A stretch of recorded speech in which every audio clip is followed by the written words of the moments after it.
एक chief engineer, अनुशासन में डूबी हुई जिंदगी, एक साफ सुथरा परिवार जहां हर काम वक्त से होता था।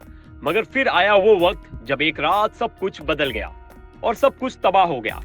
प्रयागराज में एयरफोर्स के चीफ इंजीनियर एसएन मिश्रा की जिंदगी एक ही गोली से छिन गई। वो गोली चली थी उस सफाई कर्मी के बेटे के हाथों से जो कभी उनके घर के आसपास ही काम करता था। ये कहानी सिर्फ एक हत्या की नहीं है, ये कहानी उस साजिश की है जिसने एक परिवार को बर्बाद कर दिया। 28 मार्च की रात चीफ इंजीनियर एसएन मिश्रा और उनकी पत्नी वत्सला गहरी नींद में थे। घर के पीछे के दरवाजे पर हल्की सी आहट हुई, नींद टूट गई। ड्राइंग रूम का सीसीटीवी मॉनिटर अचानक ब्लैंक हो गया था, वहीं पीछे दरवाजा थोड़ा खुला था। मिश्रा जी को कुछ गड़बड़ का अंदेशा हुआ और जब उन्होंने खिड़की खोली, सामने वो था जिसने उनकी जिंदगी को ही खत्म कर दिया। वो इंसान सौरभ, जिसने कभी सफाई कर्मी के बेटे के तौर पर घरों में साफ सफाई की थी, अब पैसों की जरूरत में चीफ इंजीनियर की जान लेने पर उतारू था। उसकी नीयत थी लूटपाट, मगर सब कुछ बदल गया जब उसे पहचान लिया। सौरभ के भाई हनी पहले ही जेल में था और उसे छुड़ाने के लिए चाहिए थे पैसे। सौरभ को पूरा प्लान मालूम था।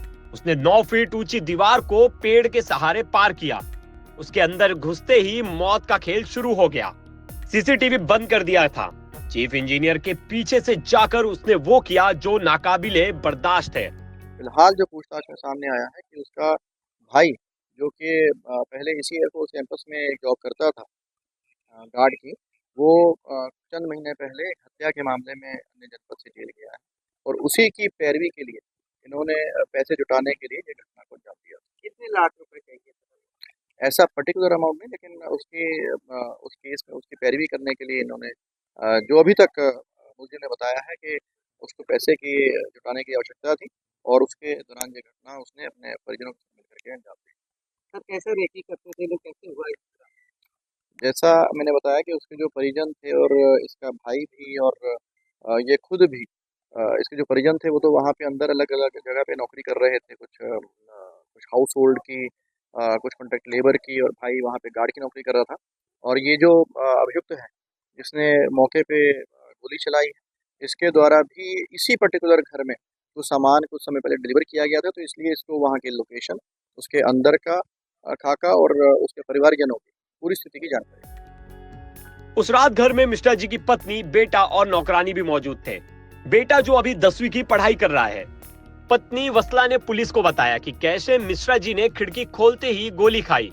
रात 3 बजे उनके शरीर को ड्राइंग रूम के फर्श पर पड़ा हुआ पाया गया। एक डिसिप्लिन अधिकारी जिनकी लाइफ में बस कुछ ही दिन बचे थे अंडमान ट्रांसफर के लिए, वो अब इस दुनिया में नहीं थे।